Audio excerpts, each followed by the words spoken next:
ലഹരി പരിശോധനയ്ക്കിടെ ഹോട്ടലിൽ നിന്ന് ചാടി രക്ഷപ്പെട്ട നടൻ ഷൈൻ ടോം ചാക്കോയെ കണ്ടെത്താനാകാതെ പോലീസ് നോട്ടീസ് നൽകുമെന്ന് നാർക്കോട്ടിക്സ് ACP. ഒളിവിലും പരിഹാസ പോസ്റ്റുമായി നടൻ സോഷ്യൽ മീഡിയയിൽ സജീവം. കേരളം വിട്ടെന്ന് സൂചന. നടപടി ഉണ്ടാകുമെന്ന പതിവ് മറുപടിയുമായി മന്ത്രിമാരും സിനിമാ സംഘടനകളും.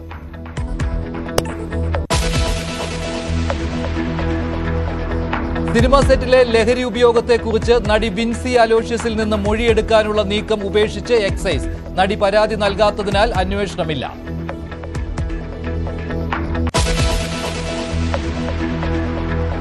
കോട്ടയം മുത്തോലി പഞ്ചായത്ത് പ്രസിഡന്റ് ജിസ്മോളുടെയും മക്കളുടെയും ആത്മഹത്യയിൽ ഗാർഹിക പീഡന പരാതി. ഭർത്താവിനെതിരെ പരാതി നൽകിയത് ജിസ്മോളുടെ വീട്ടുകാർ.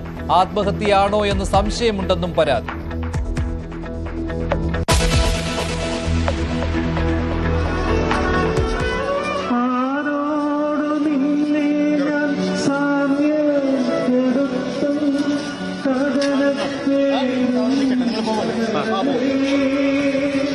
പീഠാനുഭവ സ്മരണയിൽ ക്രൈസ്തവർ ദുഃഖവെള്ളി ആചരിക്കുന്നു. പ്രത്യേക പ്രാർത്ഥനയും കുരിശിന്റെ വഴിയും. ലഹരിക്കെതിരായ സന്ദേശം നൽകി സഭാ മേലധ്യക്ഷന്മാർ.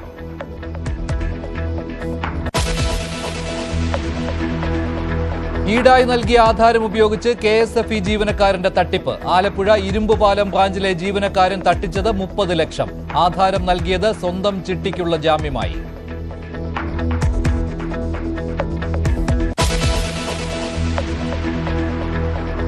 ലഹരി പരിശോധനയ്ക്കിടെ ഹോട്ടലിൽ നിന്ന് ചാടി രക്ഷപ്പെട്ട നടൻ ഷൈൻ ടോം ചാക്കോ പോലീസിന് മുന്നിൽ ഹാജരാകണമെന്ന് നോട്ടീസ് നൽകും. പരിശോധനയ്ക്കിടെ എന്തിന് ഓടിപ്പോയി എന്ന് താരം വിശദീകരിക്കണം. ഇതേക്കുറിച്ച് ഷൈന് ഉടൻ നോട്ടീസ് അയക്കുമെന്നാണ് പോലീസിന്റെ വിശദീകരണം. അതേസമയം നടി വിൻസി അലോഷ്യസ് പരാതി നൽകിയാൽ മാത്രമേ അന്വേഷണം ഉണ്ടാകൂ എന്നാണ് എക്സൈസ് വ്യക്തമാക്കിയത്. ലഹരി പരിശോധനയ്ക്കിടെ കൊച്ചിയിലെ ഹോട്ടൽ മുറിയിൽ നിന്ന് ഓടി രക്ഷപ്പെട്ട നടൻ ഷൈൻ ടോം ചാക്കോ പോലീസിനു മുന്നിൽ കാര്യങ്ങൾ വിശദീകരിക്കണം. കേസിൽ പ്രതിയല്ലാത്തതിനാൽ ഷൈനിന്റെ പിറകെ പോയി ചോദ്യം ചെയ്യേണ്ടതില്ലെന്നും നോട്ടീസ് നൽകി ഹാജരാകാൻ ആവശ്യപ്പെടുകയാണ് വേണ്ടതെന്ന വിലയിരുത്തലിന്റെ അടിസ്ഥാനത്തിലാണ് പോലീസ് നീക്കം. അടുത്തയാഴ്ച ഷൈൻ പോലീസിന് മുന്നിലെത്തണം. അന്വേഷണ സംഘത്തിൽ നിന്ന് ഓടി രക്ഷപ്പെട്ട നടൻ കൊച്ചിയിലെ തന്നെ മറ്റൊരു ഹോട്ടലിൽ തങ്ങിയതായും പുലർച്ചെയോടെ തമിഴ്നാട്ടിലേക്ക് കടന്നതായും പോലീസ് സ്ഥിരീകരിച്ചിട്ടുണ്ട്. നിലവിൽ ഷൈനിന്റെ മൊബൈൽ ഫോൺ ടവർ ലൊക്കേഷൻ തമിഴ്നാട്ടിലാണ്. പ്രതിയല്ലാത്തതിനാൽ അടിയന്തരമായി ചോദ്യം ചെയ്യേണ്ട സാഹചര്യമില്ലെന്ന് കൊച്ചി സിറ്റി പോലീസ് വ്യക്തമാക്കി. ഷൈൻ ടോം ചാക്കോന് മേലുദ്യോഗസ്ഥരുമായിട്ട് ആലോചിച്ചാൽ തീരുമാനം എടുക്കാൻ പറ്റുള്ളൂ. തുടർ നടപടികൾ നിലവിൽ എന്തെങ്കിലും കേസുണ്ടോ? കേസൊന്നുമില്ല. അപ്പോൾ അത് കേസൊന്നും ഇല്ലാത്ത സ്ഥിതിക്ക് ഇനി വിളിപ്പിക്കണമെങ്കിൽ മേലുദ്യോഗസ്ഥരുമായിട്ട് ആലോചിച്ചൊരു തീരുമാനം എടുക്കാൻ പറ്റുള്ളൂ. കേസില്ല, ഫെയർ ഇല്ലല്ലോ. ഇല്ല അതൊന്നുമില്ല. ഹോട്ടലിൽ നിന്ന് ഇറങ്ങി ഓടിയ ഷൈനിനെ ബൈക്കിൽ മറ്റൊരു ഹോട്ടലിൽ എത്തിച്ചയാളെക്കുറിച്ചും അന്വേഷണം നടക്കുന്നുണ്ട്. അതേസമയം ഷൈൻ ടോം ചാക്കോയ്ക്കെതിരായ ആരോപണത്തിൽ നടി വിൻസി അലോഷ്യസിൽ നിന്ന് വിവരങ്ങൾ തേടാനുള്ള നീക്കം എക്സൈസ് താൽക്കാലികമായി ഉപേക്ഷിച്ചു. വിൻസി പരാതി നൽകാത്ത സാഹചര്യത്തിലാണിത്. വിൻസിയോട് കാര്യങ്ങൾ അന്വേഷിച്ചെങ്കിലും അനുകൂലമായ മറുപടി ലഭിച്ചില്ലെന്നും എക്സൈസ് പറയുന്നു. അതേസമയം ലഹരി ഉപയോഗം സംബന്ധിച്ച വിവരം ലഭിച്ചാൽ കൃത്യമായ പരിശോധന നടത്തുമെന്ന് മന്ത്രി MB രാജേഷ് പ്രതികരിച്ചു. സിനിമാ സെറ്റുകളിലും പരിശോധന ഊർജിതമാണെന്നും മന്ത്രി വ്യക്തമാക്കി. സിനിമാ സെറ്റിൽ ലഹരി ഉപയോഗം നടക്കുന്നു എന്ന് ക്രെഡിബിളായിട്ട് വിവരം കിട്ടിയാൽ ആ വിവരം അയ്യോ സിനിമാ സെറ്റല്ലേ, സിനിമാ സെറ്റിന് പ്രത്യേകിച്ച് പവിത്രതയൊന്നുമില്ലല്ലോ, അവിടെ ഇത് ഉപയോഗിക്കുന്നു എന്നുള്ള വിവരം കിട്ടി അവിടെയും പരിശോധിക്കേണ്ടി വരും. പക്ഷേ വിവരത്തിന്റെ അടിസ്ഥാനത്തിലാണ്. ന്യൂസ് 18 കൊച്ചി. നടി വിൻസി അലോഷ്യസിന്റെ പരാതിയിൽ നടൻ ഷൈൻ ടോം ചാക്കോയ്ക്കെതിരെ കടുത്ത നടപടി ഉണ്ടാകുമെന്നാണ് സിനിമാ സംഘടനകൾ പറയുന്നത്. ഷൈനെ താൽക്കാലികമായി സിനിമകളിൽ നിന്ന് മാറ്റി നിർത്താനാണ് നീക്കം നടക്കുന്നത്. തിങ്കളാഴ്ച ചേരുന്ന ഫിലിം ചേംബറിന്റെ യോഗത്തിൽ ഈ തീരുമാനമുണ്ടാകും. ഷൈനിന്റെ വിശദീകരണത്തിനായി കാത്തിരിക്കുകയാണെന്ന് താരസംഘടനയായ അമ്മ നിലപാടെടുത്തിട്ടുണ്ട്. ഫിലിം ചേംബറിനും താരസംഘടനയായ അമ്മയ്ക്കുമാണ് നടി വിൻസി അലോഷ്യസ് പരാതി നൽകിയത്. പരാതിയുടെ ഗൌരവം കണക്കിലെടുത്ത ഷൈൻ ടോം ചാക്കോയ്ക്കെതിരെ കടുത്ത നടപടി സ്വീകരിക്കാനാണ് സിനിമാ സംഘടനകളുടെ തീരുമാനം. താൽക്കാലികമായി സിനിമകളിൽ നിന്ന് മാറ്റി നിർത്തിയേക്കും. പുതിയ പ്രൊജക്ടുകൾ കമ്മിറ്റ് ചെയ്യാനാവില്ല. നന്നാവാൻ ഒരവസരം കൂടി നൽകും. തിങ്കളാഴ്ച ചേരുന്ന ഫിലിം ചേംബർ മോണിറ്ററിംഗ് കമ്മിറ്റി യോഗത്തിൽ തീരുമാനമുണ്ടാകും. മോണിറ്ററിംഗ് കമ്മിറ്റിയിൽ പരാതി റിട്ടേൺ കൊടുത്തിട്ടില്ലെങ്കിലും ആ പരാതി ഇപ്പോൾ ഞങ്ങൾക്ക് ലഭിച്ച സാഹചര്യത്തിൽ മോണിറ്ററിംഗ് കമ്മിറ്റിയുടെ അടിയന്തര യോഗം തിങ്കളാഴ്ച 3 മണിക്ക് ചേംബർ ഹാളിൽ വെച്ച് വിളിച്ചിട്ടുണ്ട്. ഈ കാര്യം ചർച്ച ചെയ്യും. അതിനകത്ത് യാതൊരു വിധത്തിലും ഒരു വിട്ടുവീഴ്ച ഉണ്ടാവും എന്ന് തോന്നുന്നില്ല. ശിക്ഷണ നടപടികൾ, അതായത് മാറ്റി നിർത്തൽ ഉൾപ്പെടെ കാര്യങ്ങളെക്കുറിച്ച് ഗൌരവമായി ആലോചിക്കുന്നുണ്ട്. ഷൈൻ ടോം ചാക്കോയുടെ വിശദീകരണത്തിനായി കാത്തിരിക്കുകയാണ് താരസംഘടനയായ അമ്മ. ഷൈനെ ഫോണിൽ ബന്ധപ്പെടാൻ സാധിച്ചിട്ടില്ല.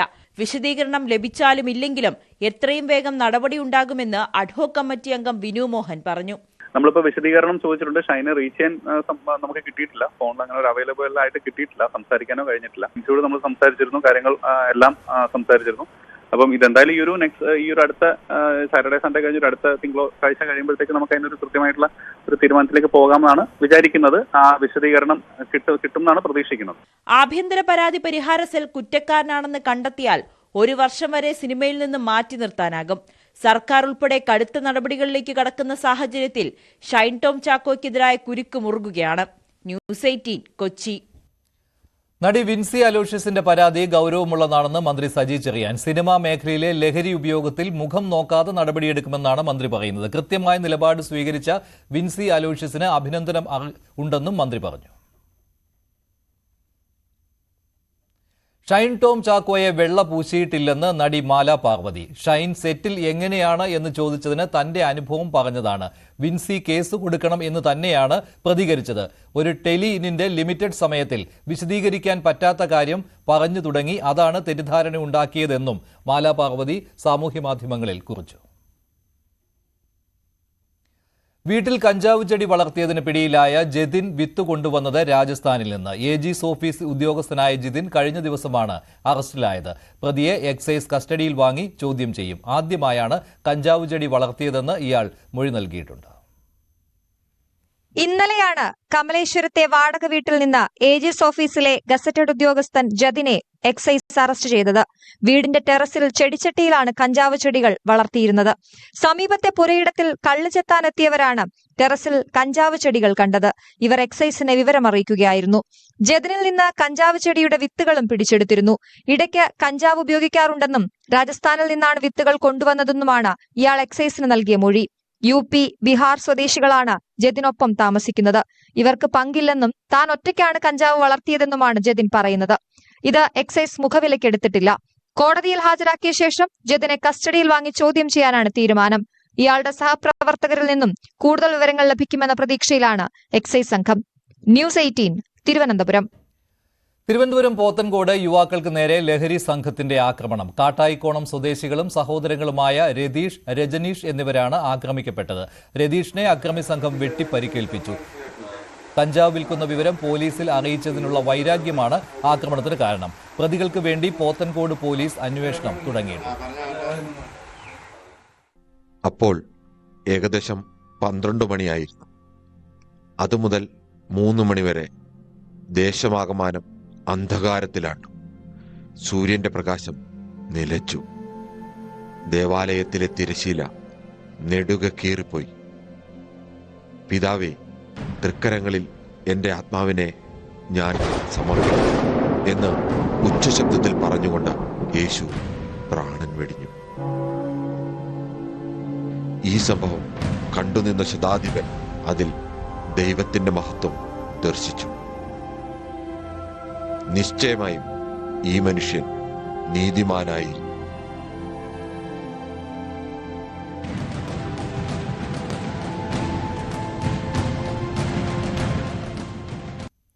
ദുഃഖവെള്ളി ദിവസമായ ഇന്ന് ഇടുക്കി തൊമ്മൻകുത്തിൽ സംഘർഷാവസ്ഥ. വനം വകുപ്പ് കുരിശ് പൊളിച്ചുമാറ്റിയ തൊടുപുഴ തൊമ്മൻകുത്തിലേക്ക് വിശ്വാസികൾ കുരിശിന്റെ വഴി നടത്തി. തൊമ്മൻകുത്ത് സെയിന്റ് തോമസ് പള്ളിയുടെ നേതൃത്വത്തിലായിരുന്നു പരിഹാര പ്രദക്ഷിണം. സംഘർഷ സാധ്യത കണക്കിലെടുത്ത് പ്രദേശത്ത് വലിയ പോലീസ് സന്നാഹം ഉണ്ടായിരുന്നു. കുരിശ് പൊളിച്ച പ്രദേശത്തേക്ക് കയറരുതെന്ന് വനം വകുപ്പ് ഉദ്യോഗസ്ഥർ നിർദ്ദേശം നൽകിയെങ്കിലും വിശ്വാസികൾ അതേ സ്ഥലത്ത് തന്നെ പ്രാർത്ഥന നടത്തി. വിശ്വാസപരമായ ചടങ്ങുകൾ പൂർത്തീകരിച്ചതിന് ശേഷമാണ് വിശ്വാസികൾ മടങ്ങിയത്. പ്രദേശം പൂർണ്ണമായും കൈവശ ഭൂമിയാണെന്നും പട്ടയം കിട്ടുവാൻ അപേക്ഷ നൽകിയിട്ടുണ്ടെന്നും വിശ്വാസികൾ പറഞ്ഞു. പീഠാനുഭവ സ്മരണയിൽ ലോകമെമ്പാടുമുള്ള ക്രൈസ്തവ വിശ്വാസികൾ ദുഃഖവെള്ളി ആചരിക്കുകയാണ്. ദേവാലയങ്ങളിൽ കുരിശിന്റെ വഴിയും പ്രത്യേക പ്രാർത്ഥനകളും ഉണ്ടായിരുന്നു. ദുഃഖവെള്ളി ദിവസം സഭാ മേലധ്യക്ഷന്മാർ ലഹരിക്കെതിരായ സന്ദേശങ്ങൾ വിശ്വാസികൾക്ക് നൽകി.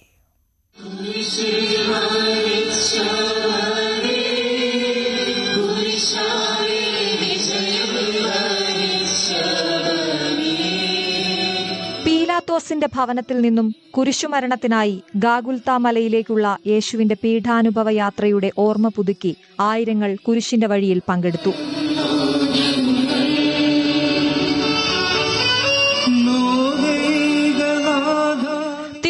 പരിസരത്ത് കർദിനാൾ മാർ ബസേലിയോസ് ക്ലീമീസ് കാതോലിക്ക ബാവയും ആർച്ച് ബിഷപ്പ് തോമസ് നെറ്റോയും വിശ്വാസികൾക്ക് സന്ദേശം നൽകി. ലഹരി മാഫിയ സംഘത്തിന് മുന്നിൽ പകച്ചുപോയ സമൂഹത്തിന് ശക്തി പകരാൻ കുരിശിന് കഴിയട്ടെയെന്ന് ക്ലീമീസ് കാതോലിക്ക ബാവ പറഞ്ഞു. ഒരു സംവിധാനം മുഴുവൻ ഭയപ്പെട്ട് നിൽക്കുന്നു എന്നതിനപ്പുറത്ത് പ്രത്യാശയിൽ മുൻപോട്ട് പോകുന്നതിന് രക്ഷയുടെ അടയാളമായ കുരിശ് നമുക്ക് ശക്തി നൽകട്ടെ. എല്ലാവരെയും ക്രൂശിതൻ ചേർത്ത് പിടിക്കട്ടെ എന്ന് പ്രാർത്ഥിക്കുന്നു. മുനമ്പത്തെ ജനതയ്ക്കും വേതനത്തിനായി കേഴുന്ന ആശാപ്രവർത്തകർക്കും കുരിശിലേറ്റപ്പെട്ട യേശുവിന്റെ മുഖമെന്ന് ആർച്ച് ബിഷപ്പ് തോമസ് നെറ്റോ പറഞ്ഞു. തങ്ങളുടെ ഭൂമിയും ഭവനവും സംരക്ഷിക്കാൻ പോരാടുന്ന മുനമ്പം നിവാസികൾ ഓണറേറിയവും വിരമിക്കൽ ആനുകൂല്യങ്ങളും ആവശ്യപ്പെട്ട് നിരാഹാര സമരം നടത്തുന്ന ആശാപ്രവർത്തകർ, ഇവരോടൊപ്പം ചേരാനും ഇവർക്ക് വേണ്ടി പ്രവർത്തിക്കുവാനും നമുക്ക് സാധിക്കുമോ?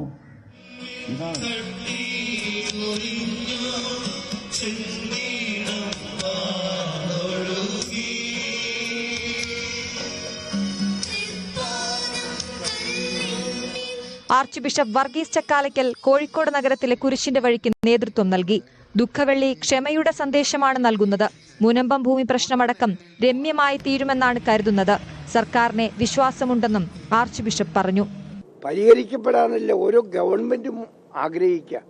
കാരണം അത് പരിഹരിക്കുന്ന ഒരു ഗവൺമെന്റിന് ഒരു മൈലേജ് കൂടെയല്ലേ.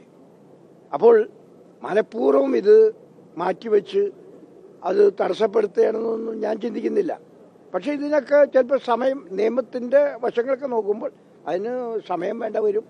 ആ സമയത്തിൻ്റെ ഉള്ളിൽ ഇത് നടക്കും. സിറോ മലബാർ സഭ major archbishop Mar Raphael Thattil Kolenchery Queen Mary's കത്തോലിക്ക പള്ളിയിലും ഓർത്തഡോക്സ് സഭാ അധ്യക്ഷൻ ബസേലിയോസ് മാർത്തോമ മാത്യൂസ് തൃതീയൻ കാത്തോലിക്ക ബാവ വാഴൂർ സെന്റ് പീറ്റേഴ്സ് ദേവാലയത്തിലുമാണ് പീഠാനുഭവ വാര ശുശ്രൂഷകൾ നിർവഹിച്ചത്.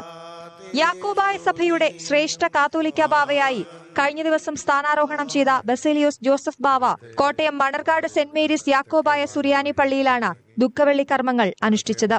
ദുഃഖവെള്ളി ദിനത്തിൽ മലയാറ്റൂർ കുരിശുമുടിയിലും ഇടുക്കി എഴുകുംവയലിലും മല കയറാൻ ആയിരങ്ങളെത്തി. News desk, news 18. Kottayam Mutholi ഗ്രാമപഞ്ചായത്ത് മുൻ പ്രസിഡന്റ് ജിസ്മോളും മക്കളും ആത്മഹത്യ ചെയ്ത സംഭവത്തിൽ കുടുംബം പോലീസിൽ പരാതി നൽകി. ഭർത്താവിനും കുടുംബത്തിനുമെതിരെ ഗാർഹിക പീഡനം ഉൾപ്പെടെ ചൂണ്ടിക്കാട്ടിയാണ് പരാതി കൊടുത്തത്. സംസ്കാര ചടങ്ങുകൾ നാളെ ചെറുകര പള്ളിയിൽ നടത്താൻ തീരുമാനമായിട്ടുണ്ട്. നിരന്തരമുള്ള ഗാർഹിക പീഡനമാണ് ജിസ്മോളെയും മക്കളായ നേഹ, നോറ എന്നിവരെയും മരണത്തിലേക്ക് തള്ളിവിട്ടത് എന്നാണ് കുടുംബത്തിന്റെ പരാതി. സ്ത്രീധനത്തിന്റെ പേരിലടക്കം നിരന്തരം അപമാനിച്ചു. ശാരീരിക പീഡനവും ഏൽക്കേണ്ടി വന്നു. മരണം ആത്മഹത്യ തന്നെയാണോ എന്ന് പരിശോധിക്കണമെന്നും കുടുംബം പോലീസിനോട് ആവശ്യപ്പെട്ടു. നിലവിൽ അസ്വാഭാവിക മരണത്തിനാണ് ഏറ്റുമാനൂർ പോലീസ് കേസെടുത്തിട്ടുള്ളത്. കുടുംബത്തിന്റെ മൊഴി പരിശോധിച്ച് കൂടുതൽ തെളിവുകൾ ശേഖരിച്ച് എഫ്ഐആറിൽ കൂടുതൽ വകുപ്പുകൾ ചേർക്കാനാണ് പോലീസിന്റെ തീരുമാനം. പാലാ, ചെറുകര, പൈങ്ങുളം സെന്റ് മേരീസ് ജ്ഞാനായ പള്ളിയിൽ നാളെ ഉച്ചകഴിഞ്ഞ് 3 മണിക്ക് സംസ്കാരം നടത്താൻ തീരുമാനിച്ചു. നീരിക്കാടുള്ള ഭർത്താവിന്റെ ഇടവക പള്ളിയുടെ പാരിഷ് ഹാളിൽ 1 മണിക്കൂർ പൊതുദർശനത്തിനും ജിസ്മോളുടെ കുടുംബം അനുമതി നൽകിയിട്ടുണ്ട്. G Sreejith, news 18 Kottayam. മംഗളൂരുവിൽ സംസാരശേഷിയില്ലാത്ത യുവതിയെ കൂട്ടബലാത്സംഗം ചെയ്തു. പശ്ചിമബംഗാൾ സ്വദേശിനിയാണ് ബലാത്സംഗത്തിന് ഇരയായത്. സംഭവത്തിൽ 3 പേർ അറസ്റ്റിലായിട്ടുണ്ട്. ഉള്ളാൾ പോലീസ് സ്റ്റേഷൻ പരിധിയിൽ നേത്രാവതി നദിക്കടുത്താണ് സംഭവം. പശ്ചിമബംഗാൾ സ്വദേശിനിയായ സംസാരശേഷിയില്ലാത്ത യുവതിയെ മദ്യം നൽകി അബോധാവസ്ഥയിലാക്കി കൂട്ടബലാത്സംഗത്തിന് ഇരയാക്കിയെന്നാണ് പരാതി. സംഭവവുമായി ബന്ധപ്പെട്ട് ഓട്ടോ ഡ്രൈവർ ഉൾപ്പെടെ 3 പേരെ പോലീസ് അറസ്റ്റ് ചെയ്തു. മംഗളൂരു മുൾക്കി സ്വദേശി ഓട്ടോ ഡ്രൈവർ പ്രഭുരാജ്, കുമ്പള സ്വദേശി മിഥുൻ, മംഗളൂരുവിലെ താമസക്കാരനായ മണി എന്നിവരാണ് അറസ്റ്റിലായത്. മുന്നൂരു ഗ്രാമത്തിനും ഉള്ളാൾ നഗരസഭയ്ക്കുമിടയിൽ കേരള കർണാടക അതിർത്തിയിലുള്ള ബൊള്ള ഹൗസിന് സമീപമാണ് അതിക്രമം നടന്നത്. കാസർഗോഡ് മഞ്ചേശ്വരത്ത് പ്ലൈവുഡ് ഫാക്ടറിയിൽ 3 വർഷത്തോളം ജോലി ചെയ്തിരുന്ന യുവതി ഉപ്പള സ്വദേശിയായ ആൺ സുഹൃത്തിനൊപ്പമാണ് ജോലി തേടി മംഗളൂരുവിലെത്തിയത്. ആൺ സുഹൃത്തുമായി ഉണ്ടായ തർക്കത്തെ തുടർന്ന് രാത്രിയിൽ തനിച്ചായ യുവതി സഹായത്തിനായി റിക്ഷാ ഡ്രൈവറെ സമീപിച്ചു. പിന്നീട് ഡ്രൈവർ ലഹരി നൽകി മറ്റു 2 പേരോടൊപ്പം ലൈംഗികമായി പീഡിപ്പിക്കുകയായിരുന്നു. ബോധം വന്ന് ബഹളം വെച്ചതോടെ സംഘം യുവതിയെ ഉപേക്ഷിച്ച് ഓടി രക്ഷപ്പെടുകയായിരുന്നു. തുടർന്ന് നാട്ടുകാരുടെ സഹായത്തോടെ പോലീസ് എത്തിയാണ് യുവതിയെ ആശുപത്രിയിലെത്തിച്ചത്. യുവതി നാട്ടിലേക്ക് തിരിച്ചു പോകാൻ ഒരുങ്ങുന്നതിനിടെയാണ് ക്രൂരമായ ബലാത്സംഗത്തിന് ഇരയായതെന്ന് Mangaluru city police commissioner Anupam Agarwal പറഞ്ഞു. Already the investigation is being done in this regard. We have detained these 3 people and we are doing the further investigation. As per the statement of the victim, we have registered rape case against the 3 accused and we are further investigating. ദേഹമാസകലം മുറിവേറ്റ യുവതി ആശുപത്രിയിൽ ചികിത്സയിലാണ്. സംഭവത്തിന് പിന്നിൽ കൂടുതൽ പേരുണ്ടോ എന്ന കാര്യവും പോലീസ് അന്വേഷിക്കുന്നുണ്ട്. ന്യൂസ് 18 മംഗളൂരു. തിരുവനന്തപുരത്ത് 108 ആംബുലൻസ് സേവനം കിട്ടാതെ രോഗി മരിച്ചതായി പരാതി. വെള്ളകട സ്വദേശി ആൻസിയാണ് മരിച്ചത്. ആംബുലൻസിനായി 1 മണിക്കൂർ കാത്തുനിന്നിട്ടും എത്തിയില്ലെന്ന് ബന്ധുക്കൾ പറയുന്നു. പനിയെ തുടർന്നാണ് 52കാരി ആൻസിയെ വെള്ളറടയിലെ ദേവി ആശുപത്രിയിൽ എത്തിച്ചത്. നില വഷളായതോടെ മെഡിക്കൽ കോളേജ് ആശുപത്രിയിലേക്ക് മാറ്റാൻ ഡോക്ടർ നിർദ്ദേശിച്ചു. ഓക്സിജൻ സൗകര്യമുള്ള 108 പോലുള്ള ആംബുലൻസിൽ വേണം രോഗിയെ കൊണ്ടുപോകാനെന്നും ആശുപത്രി അധികൃതർ നിർദ്ദേശിച്ചു. 108 ആംബുലൻസിനായി ബന്ധപ്പെട്ടുവെങ്കിലും ലഭ്യമായില്ല. ആൻസിയെ വെള്ളറട സാമൂഹിക ആരോഗ്യ കേന്ദ്രത്തിലേക്ക് മാറ്റിയെങ്കിലും മെഡിക്കൽ കോളേജിലേക്ക് എത്തിക്കാനായിരുന്നു നിർദ്ദേശം. ഇവിടെയും ആശുപത്രി ജീവനക്കാരടക്കം 108 ആംബുലൻസ് സേവനത്തിനായി ശ്രമിച്ചെങ്കിലും സ്പെഷ്യൽ ഡ്യൂട്ടിയുടെ പേരിൽ ആംബുലൻസ് വിട്ടു നൽകാൻ കഴിയില്ല എന്ന അറിയിപ്പ് ലഭിച്ചു. വെള്ളറട സാമൂഹ്യ ആരോഗ്യ കേന്ദ്രത്തിലെയും പാറശാലയിലെയും 108 ആംബുലൻസുകൾ കുരിശുമല തീർത്ഥാടന ഡ്യൂട്ടിക്കായി മാറ്റിയിരുന്നു. അതുകൊണ്ട് തന്നെ 1 മണിക്കൂറിലധികം നേരം ആംബുലൻസിനായി കാത്തു നിൽക്കേണ്ടി വന്നു. തിരുവനന്തപുരം ജില്ലയിൽ ഏതെങ്കിലും ഒരു 108 ഉണ്ടാവും, ഒരെണ്ണം വിട്ടുതരാൻ ഏതെങ്കിലും ഉണ്ടാവും, ഒരു മണിക്കൂറിനുള്ളിൽ എങ്ങാനും നിങ്ങൾക്കൊന്ന് അറേഞ്ച് ചെയ്ത് തരാൻ പറ്റുമോ എന്ന് ചോദിച്ചു. അപ്പോൾ പറഞ്ഞില്ല, എല്ലാ ആംബുലൻസും ഓട്ടത്തിലാണെന്ന് പറഞ്ഞു. അങ്ങനെ കുറച്ചു നേരം സംസാരിച്ചു. അവർ ഒരു തരത്തിലും അഡ്ജസ്റ്റ് ചെയ്യാൻ തയ്യാറല്ല. കോൾ വെച്ചു. അത് കഴിഞ്ഞ് അവിടുത്തെ പ്രൈവറ്റ് ഹോസ്പിറ്റലിലെ ഡോക്ടറെ വിളിച്ചപ്പോഴും ആംബുലൻസ് ഇല്ല എന്ന് പറഞ്ഞു. പിന്നീട് രോഗിയെ മറ്റൊരു ആംബുലൻസിൽ മെഡിക്കൽ കോളേജിലേക്ക് കൊണ്ടുപോയെങ്കിലും മരണം സംഭവിച്ചു. കൃത്യസമയം സേവനം ലഭിച്ചിരുന്നുവെങ്കിൽ ആൻസിയുടെ ജീവൻ രക്ഷിക്കാമായിരുന്നുവെന്ന് ബന്ധുക്കൾ പറയുന്നു. ന്യൂസ് 18 തിരുവനന്തപുരം. അച്ചടക്ക ലംഘന ആരോപണം നേരിടുന്ന IAS ഉദ്യോഗസ്ഥൻ N പ്രശാന്തിനെതിരെയുള്ള നടപടി മുഖ്യമന്ത്രി പിണറായി വിജയൻ തീരുമാനിക്കും. തെളിവെടുപ്പിന്റെ report chief secretary Sarada Muraleedharan മുഖ്യമന്ത്രിക്ക് നൽകും. തനിക്കെതിരെ വ്യാജരേഖകൾ ചമച്ച ഉദ്യോഗസ്ഥർക്കെതിരെ നടപടി വേണമെന്ന പ്രശാന്തിന്റെ ആവശ്യത്തിലും വൈകാതെ തന്നെ തീരുമാനമുണ്ടാകും. പിണറായി വിജയന്റെ നിർദ്ദേശപ്രകാരമാണ് ചീഫ് സെക്രട്ടറി ശാരദാ മുരളീധരൻ തെളിവെടുപ്പ് നടത്തിയത്. മാധ്യമങ്ങളിലും സാമൂഹിക മാധ്യമങ്ങളിലും ഉന്നയിച്ച ആരോപണങ്ങൾ തെളിവെടുപ്പിൽ പ്രശാന്ത് ആവർത്തിച്ചു.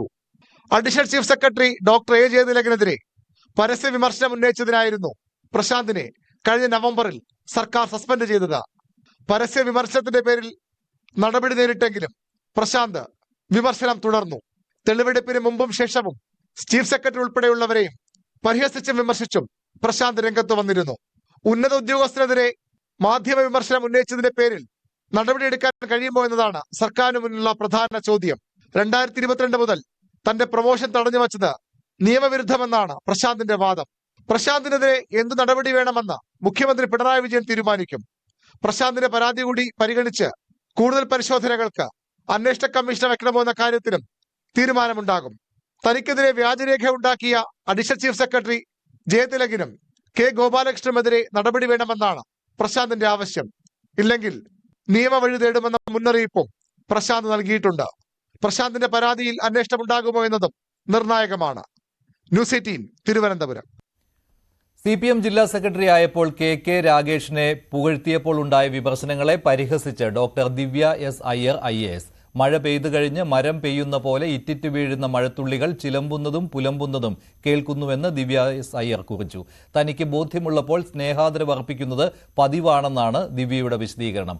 അത് പതയല്ല, ജീവിത പാതയാണെന്നും ഇൻസ്റ്റഗ്രാം കുറിപ്പിൽ ദിവ്യ പരിഹസിക്കുന്നു. വനിതാ സിവിൽ പോലീസ് ഓഫീസർ റാങ്ക് ലിസ്റ്റിന്റെ കാലാവധി അവസാനിക്കാനിരിക്കെ ഉദ്യോഗാർത്ഥികൾക്ക് അഡ്വൈസ് മെമ്മോ. 45 ഉദ്യോഗാർത്ഥികൾക്കാണ് അഡ്വൈസ് മെമ്മോ കിട്ടിയത്. സമരം ചെയ്യുന്നവരിൽ 3 പേർക്ക് നിയമനം കിട്ടിയിട്ടുണ്ട്. കേരള പോലീസ് അക്കാദമിയിൽ വിവിധ കാരണങ്ങളാൽ പലരും ഒഴിഞ്ഞുപോയതും മറ്റ് ജോലികൾക്ക് പോയതുമാണ് ഒഴിവുണ്ടാകാൻ കാരണമായത്. നിയമനം കിട്ടാത്തവർ സമരം തുടരും. സർക്കാരിനെതിരെയല്ല സമരമെന്നും തങ്ങളുടെ അവസ്ഥ കണ്ട് സർക്കാർ കണ്ണു തുറക്കണമെന്നും സെക്രട്ടേറിയറ്റ് മുന്നിൽ സമരം ചെയ്യുന്നവർ പറയുന്നു. വനിതാ CPOമാരുടെ റാങ്ക് ലിസ്റ്റിൽ ഉൾപ്പെട്ടവരുടെ സമരം സെക്രട്ടേറിയറ്റിന് മുന്നിൽ തുടരുകയാണ്. 17ാം ദിവസത്തിലേക്ക് പോകുന്നു. കാരണം നമ്മൾ 9ാം തീയതി പോക്സോ ഫയൽ പാസ്സായി 28 ഒഴിവും ഡ്രോപ്പ് ഔട്ടും നമ്മൾ തന്നെ കൊണ്ടുപോയിട്ട് എൻജോയ് ചെയ്യണത്. പലരുടെയും വിചാരം ഇന്നലെ വന്ന വേക്കൻസിയാണ്. ഞങ്ങൾ ഇവിടെ വരുമ്പോ തന്നെ ഈ 28 വന്നിട്ടുണ്ടായിരുന്നു. അപ്പൊ അത് 2 ആഴ്ച കഴിഞ്ഞ് എന്റെ അഡ്വൈസ് വന്നതാണ് ഇന്നലെ. അതല്ലാതെ ആ 28 കിട്ടിയിട്ട് ഞങ്ങൾക്ക് ഇവിടെ ഞങ്ങൾക്കൊന്നും ആവില്ല. കാരണം 400 പേർക്ക് 41 വേക്കൻസി കിട്ടി എന്താവാനാ? ഈ 400 പേരിലുള്ള പലരും ഇവിടെ മാറി മാറി മാറി വരണത്. അപ്പോൾ ഇത് 9-ാം തീയതി വന്ന വേക്കൻസിയാണ്. പക്ഷെ പലരും വിചാരിച്ചിട്ടുണ്ട് സമരം ചെയ്തിട്ട് ഇന്നലെ കിട്ടിയ വേക്കൻസിയാണ്.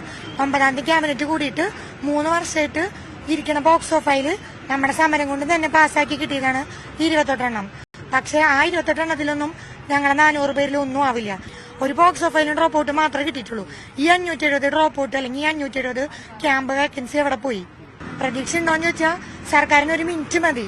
എല്ലാ ചരിത്രവും എന്താ പറയാ തിരുത്തി കുറിക്കുക. 1 മിനിറ്റ് പോലും വേണ്ട, 1 സെക്കൻഡ് മതി ഞങ്ങളുടെ ജീവിതമൊക്കെ ആ ഒരു പേനയുടെ തുമ്പിലിരിക്കണത്. അപ്പോ നിലവിൽ അടുത്ത പുതിയ CPO ലിസ്റ്റ് വനിതകളുടെ വെറും 300 അത്രേ ഉള്ളൂ. അപ്പൊ ഞങ്ങൾക്ക് ഇപ്പോൾ 200 തന്നാലും 300 തന്നാലും അവർക്ക് അതുമായിട്ടൊരു ബാധ്യത ഉണ്ടാവാൻ പോണില്ല. കാരണം അടുത്ത വർഷം ഇലക്ഷൻ വരികയാണ്. അപ്പൊ കുറച്ച് പേര് ഞങ്ങളെ പോലുള്ളവരെ കുറച്ച് പേരെ കുറച്ച് നാൾ ഓർത്തു വയ്ക്കും, പിന്നെ മറക്കും. അടുത്ത ലിസ്റ്റ് തൂത്തു തുടച്ചെടുക്കും. അർഹതയില്ല എന്ന് പറഞ്ഞ് തടയാൻ മാത്രം ഞങ്ങൾ എന്ത് തെറ്റാ ചെയ്തത്? 815 പേരെടുത്തു. അവരും അവരുടെ ലിസ്റ്റിൽ നിന്ന് 95% നിയമനം നടന്നു. വെറും 70-80 പേര് ബാക്കിയുള്ളൂ. അങ്ങനെ നോക്കുമ്പോ ഞങ്ങളുടെ 30% നിയമനം ഇപ്പോഴും നടന്നിട്ടുള്ളൂ. 967 പേരുടെ ലിസ്റ്റ് പിന്നെ എന്തിനിട്ടു?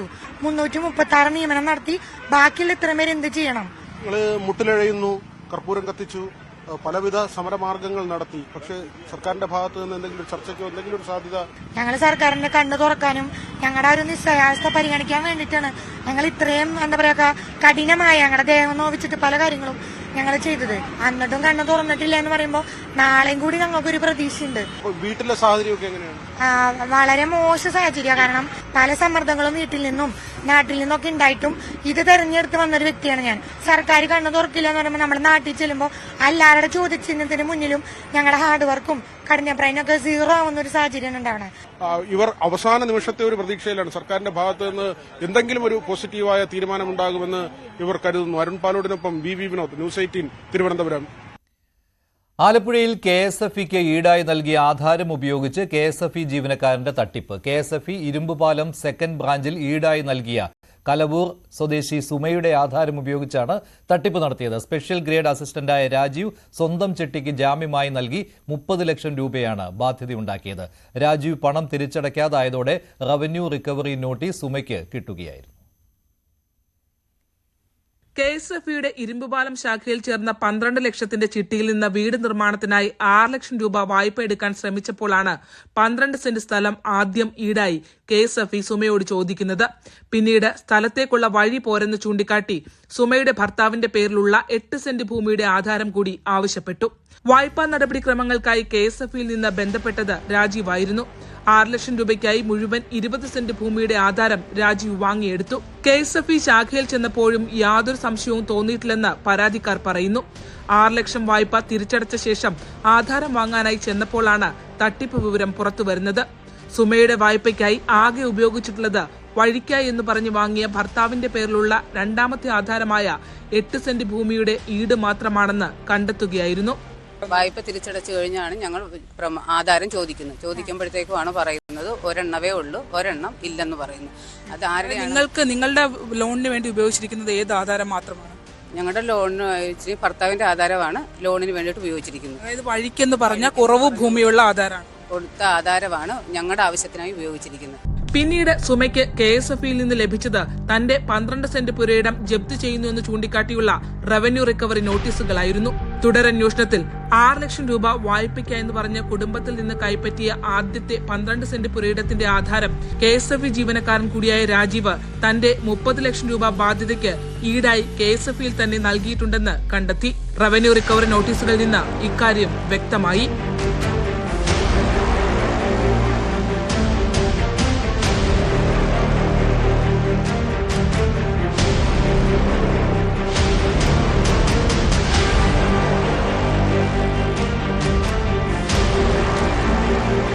തങ്ങൾ ജാമ്യം നിൽക്കാതെ എങ്ങനെയാണ് ആധാരം മറ്റൊരാളുടെ ഈടായി KSFE-ക്ക് വാങ്ങാൻ കഴിഞ്ഞുവെന്ന ചോദ്യത്തിന് ഇരുമ്പുപാലം ബ്രാഞ്ചിന് കൃത്യമായ മറുപടി നൽകാൻ കഴിഞ്ഞിട്ടില്ലെന്ന് കുടുംബം പറയുന്നു. ഞങ്ങൾ രണ്ടുപേരും ഒപ്പിട്ട് കൊടുത്തിട്ടില്ല. ഇത് നമ്മളവിടെ മാനേർക്കടുത്ത് ചെന്ന് സംസാരിച്ച് കുറെ വെള്ള പേപ്പറുകളിലൊക്കെ ഈ സുമയുടെ ഒപ്പൊക്കെ ഈ രാജീവ് ഇട്ട് വെച്ചിട്ടുണ്ട്. വ്യാജമായിട്ട് വെള്ള പേപ്പർ ഒപ്പിട്ട് വെച്ച് സുമ ഈ രാജീവിന്റെ സഹോദരിയാണെന്ന് വരെ അതിൽ എഴുതി വെച്ചിട്ടുണ്ട്. അപ്പോൾ നിങ്ങൾ ഇതിനകത്ത് അന്വേഷണം നടത്തണമെന്ന് KSF അറിയിച്ചു? KSF എടുത്ത് നമ്മൾ ഞാൻ എൻ്റെ അളിയനും കൂടെ നേരിട്ട് ചോദിച്ചാണ്, ഇത്രയും കുടിശ്ശികളുള്ളൊരു ജീവനക്കാരനെ എതിരെ എന്താണ് നിങ്ങൾ നടപടി എടുക്കാത്തതെന്ന് ചോദിച്ചു. തട്ടിപ്പ് നടന്നു നിങ്ങൾ ബോധ്യപ്പെടുത്തിയല്ലോ? ഞങ്ങൾ തട്ടിപ്പ് നടത്തിയെന്ന് അവിടെ ബോധ്യപ്പെടുത്തി. അവർക്കെല്ലാം പരാതി കൊടുത്തിട്ട് ഒരു നടപടിയില്ല. ഈ ജീവനക്കാരെല്ലാം ഒറ്റക്കെട്ട. പലതവണ KSF അധികൃതർക്ക് പരാതി നൽകിയിട്ടും ഫലമില്ലാതായതോടെ സുമ ജില്ലാ പോലീസ് മേധാവിയെ സമീപിക്കുകയായിരുന്നു. വിശ്വാസവഞ്ചന, തട്ടിപ്പ് എന്നീ വകുപ്പുകൾ ചുമത്തി മണ്ണഞ്ചേരി പോലീസ് KSF ജീവനക്കാരനായ രാജീവിനെതിരെ കേസെടുത്തു. KSF ഇരുമ്പുപാലം ബ്രാഞ്ചിലെ ജീവനക്കാരനായിരുന്ന രാജീവിനെതിരെ കൃത്യമായ തെളിവ് നിരത്തിയാണ് തങ്ങളുടെ ആധാരം ദുരുപയോഗം ചെയ്യപ്പെട്ടു എന്നുള്ള പരാതി ഈ കുടുംബം നിരത്തിയിട്ടുള്ളത്. ആ മേലുദ്യോഗസ്ഥരോട് ഇക്കാര്യം ധരിപ്പിച്ച് 2 മാസം പിന്നിടുമ്പോഴും ഒരു നടപടിയും രാജീവുമായി ബന്ധപ്പെട്ട് ഉണ്ടായില്ല എന്നുള്ളതാണ്. ഇപ്പോൾ പോലീസ് വരെ ഈ സംഭവത്തിൽ അന്വേഷണം ആരംഭിച്ചിട്ടും KSF അനങ്ങാപ്പാറ നയമാണ് ഈ തട്ടിപ്പിന്മേൽ സ്വീകരിക്കുന്നത്. അതുകൊണ്ട് തന്നെ ഈ കുടുംബം പറയുന്നത് പോലെ ഉദ്യോഗസ്ഥർ എല്ലാവരും ചേർന്ന് ഒന്നടങ്കമാണ് ഈ തട്ടിപ്പ് നടന്നത് എന്നത് സംശയിക്കേണ്ടിയിരിക്കുന്നു. ആലപ്പുഴ കലവൂരിൽ നിന്നും ക്യാമറമാൻ പ്രശാന്ത് മംഗലശ്ശേരിക്കൊപ്പം ശരണ്യ സ്നേഹജൻ, ന്യൂസ് 18. പൂർണ്ണമായും യുദ്ധം അവസാനിപ്പിച്ചാൽ മാത്രമേ ഇസ്രായേൽ ബന്ദികളെ വിട്ടയക്കൂ എന്ന് ഹമാസ്. ഇസ്രായേലിന്റെ ഇടക്കാല വെടിനിർത്തൽ നിർദ്ദേശം ഹമാസ് തള്ളിക്കളഞ്ഞു. പലസ്തീൻ തടവുകാരെ മുഴുവൻ വിട്ടയക്കുന്നതിന് ഇസ്രായേൽ തയ്യാറാകണമെന്നും ഹമാസ് ആവശ്യപ്പെട്ടിട്ടുണ്ട്. ഹമാസിനെ പ്രതിനിധീകരിച്ച് വെടിനിർത്തൽ ചർച്ചകൾക്ക് നേതൃത്വം നൽകുന്ന നേതാവായ ഗലീൽ അൽ ഹയ്യയാണ് നിലപാട് വ്യക്തമാക്കിയത്. ഗസ യുദ്ധം അവസാനിപ്പിക്കുന്നതിനും ഇസ്രായേൽ തടവിലാക്കിയ പലസ്തീനുകളുടെ മോചനത്തിനും ഗസയുടെ പുനർനിർമ്മാണത്തിനും പകരമായി തങ്ങളുടെ കസ്റ്റഡിയിലുള്ള ശേഷിക്കുന്ന എല്ലാ ബന്ദികളെയും മോചിപ്പിക്കുന്ന ഒരു സമഗ്ര പാക്കേജ് ചർച്ച ചെയ്യാൻ തയ്യാറാണ്. എന്നാൽ ഗലീൽ അൽ ഹയ്യയുടെ ഈ നിലപാട് ഇസ്രായേൽ അംഗീകരിക്കാൻ സാധ്യതയില്ല എന്നാണ് അന്താരാഷ്ട്ര നിരീക്ഷകർ കരുതുന്നത്. അതേസമയം ജനുവരിയിൽ അവസാനിച്ച പഴയ വെടിനിർത്തൽ കരാർ പുതുക്കുന്നതിന് ഈജിപ്തിലെ മധ്യസ്ഥർ ശ്രമിക്കുന്നുണ്ടെങ്കിലും കാര്യമായ പുരോഗതിയില്ല. വെടിനിർത്തൽ പുനഃസ്ഥാപിക്കുന്നതിനും ഇസ്രായേലി ബന്ദികളെ മോചിപ്പിക്കുന്നതിനുമായി തിങ്കളാഴ്ച കെയ്റോയിൽ നടന്ന ഏറ്റവും പുതിയ ചർച്ചകൾ കാര്യമായ പുരോഗതിയില്ലാതെ അവസാനിച്ചു. ബന്ദികളെ മോചിപ്പിക്കാനും യുദ്ധം അവസാനിപ്പിക്കാനും ചർച്ചകൾ ആരംഭിക്കാനും ഗസയിൽ 45 ദിവസത്തെ വെടിനിർത്തൽ ഇസ്രായേൽ നിർദ്ദേശിച്ചിരുന്നു. എന്നാൽ അതിന്റെ ഭാഗമായുള്ള നിർദ്ദേശങ്ങൾ ഹമാസ് പാലിച്ചില്ല. ആദ്യം ഹമാസ് ആയുധം താഴെവെക്കുക എന്ന ഇസ്രായേൽ വ്യവസ്ഥ നിരസിക്കുകയും ചെയ്തു. ഇതുവരെ ഹമാസ് 38 ബന്ദികളെയാണ് വിട്ടയച്ചിട്ടുള്ളത്. News desk, news 18. യമനിലെ റാസിസ തുറമുഖത്ത് അമേരിക്ക നടത്തിയ വ്യോമാക്രമണത്തിൽ 38 പേർ കൊല്ലപ്പെട്ടു. US സൈന്യം രാജ്യത്ത് നടത്തിയ ഏറ്റവും മാരകമായ ആക്രമണങ്ങളിൽ ഒന്നാണിത്. ആക്രമണങ്ങളിൽ 102 പേർക്ക് പരിക്കേറ്റതായി ഹൊദൈദ ഹെൽത്ത് ഓഫീസ് അറിയിച്ചു. റാസിസ തുറമുഖത്തിന് മുകളിൽ വൻ സ്ഫോടനങ്ങൾ നടക്കുന്ന ദൃശ്യങ്ങളും പുറത്തു വന്നിട്ടുണ്ട്. ഇറാൻ പിന്തുണയുള്ള ഹൂതികളുടെ ഇന്ധന സ്രോതസ് ഇല്ലാതാക്കാനാണ് അമേരിക്കൻ സേന ഈ നടപടിയെടുത്തത് എന്ന് സെൻട്രൽ കമാൻഡ് ഒരു പ്രസ്താവനയിൽ വിശദീകരിച്ചു. സമാധാനപരമായി ജീവിക്കാൻ ആഗ്രഹിക്കുന്ന യമൻ ജനതയെ ദ്രോഹിക്കുക എന്ന ഉദ്ദേശ്യം ഈ ആക്രമണത്തിന് ഇല്ലെന്നും സെൻട്രൽ കമാൻഡ് പറയുന്നുണ്ട്. കൊല്ലം ഇളമാട്ടിൽ CPM ലോക്കൽ കമ്മിറ്റി അംഗവും CPM ബ്രാഞ്ച് സെക്രട്ടറിയും തമ്മിൽ ഏറ്റുമുട്ടൽ. ലോക്കൽ കമ്മിറ്റി മെമ്പർ നിതീഷും ബ്രാഞ്ച് സെക്രട്ടറി രജീവും തമ്മിലാണ് വാക്കേറ്റമുണ്ടായത്. ഇളമാട് ഇളത്തറപ്പണ ജംഗ്ഷനിൽ വെച്ച് ഇരുവരും തമ്മിൽ ഏറ്റുമുട്ടുന്ന ദൃശ്യങ്ങളാണ് ഇപ്പോൾ പുറത്തു വന്നിട്ടുള്ളത്. സംഭവം വിവാദമായതോടെ തെരഞ്ഞെടുക്കപ്പെട്ട സ്ഥാനങ്ങളിൽ നിന്ന് 2 പേരെയും മാറ്റി നിർത്തി CPM നടപടിയെടുത്തു.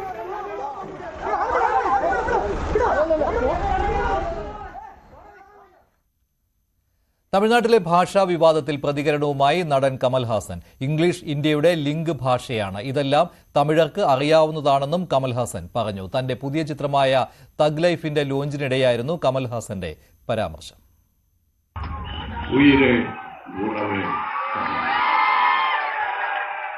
இதை மட்டும் தமிழ்ல சொல்லிடுறேன், அது இங்கிலீஷ்ல டிரான்ஸ்லேட் பண்ண அவ்வளவு இந்தியாவின் தொடர்பு மொழியான ஆங்கிலத்தில் இல்லைங்க, இது பாலிடிக்ஸ் எல்லாம் இல்ல, இது தமிழனின் யதார்த்தம். அதனால அதை பத்தி பேச நம்பி and from times of law we've been respected for the host that we bear. விருந்தோம்பல் தமிழனுக்கு பழக்கம், கைப்பழக்கம், 2000 வருஷமா பண்ணிட்டு இருக்கோம். Many of my journalist friends have flown from various states of this country to be with us. It's a rare opportunity for me, sir, about you, to spend time with you. We've not met very often in recent years. Tamil cinema താരങ്ങളായ കാർത്തിയും രവി മോഹനും ശബരിമല ദർശനം നടത്തി. ഹരിവരാസന സമയത്താണ് ഇരുവരും 18ാം പടി ചവിട്ടിയത്. സുഹൃത്തുക്കൾക്കൊപ്പമാണ് താരങ്ങൾ ശബരിമലയിൽ വന്നത്.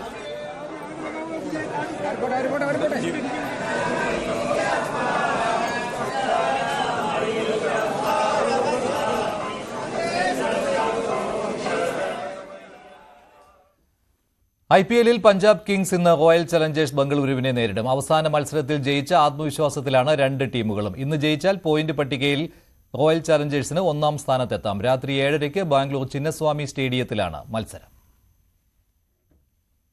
ഇനി സ്വർണം വെള്ളി നിരക്കുകൾ കൂടി നോക്കാം. കവിത ഗോൾഡ് ആൻഡ് ഡയമണ്ട്സ് ഇന്നത്തെ സ്വർണം വെള്ളി നിരക്കുകൾ നിങ്ങൾക്കായി സമർപ്പിക്കുന്നത് Kavitha gold and diamonds. Choose your special. സ്വർണം 22 ക്യാരറ്റ് ഗ്രാമിന് 8,945, പവന് 71,560. 18 ക്യാരറ്റ് ഗ്രാമിന് 7,405, പവന് 59,240. വെള്ളി ഗ്രാമിന് 108, കിലോയ്ക്ക് 1,08,000. കവിത ഗോൾഡ് ആൻഡ് ഡയമണ്ട്സ് ഇന്നത്തെ സ്വർണം വെള്ളി നിരക്കുകൾ നിങ്ങൾക്കായി സമർപ്പിച്ചത് Kavitha gold and diamonds. Choose your special. ഇടവേളയ്ക്ക് ശേഷം സകലമാന കേരളം അശ്വതി ചേരും.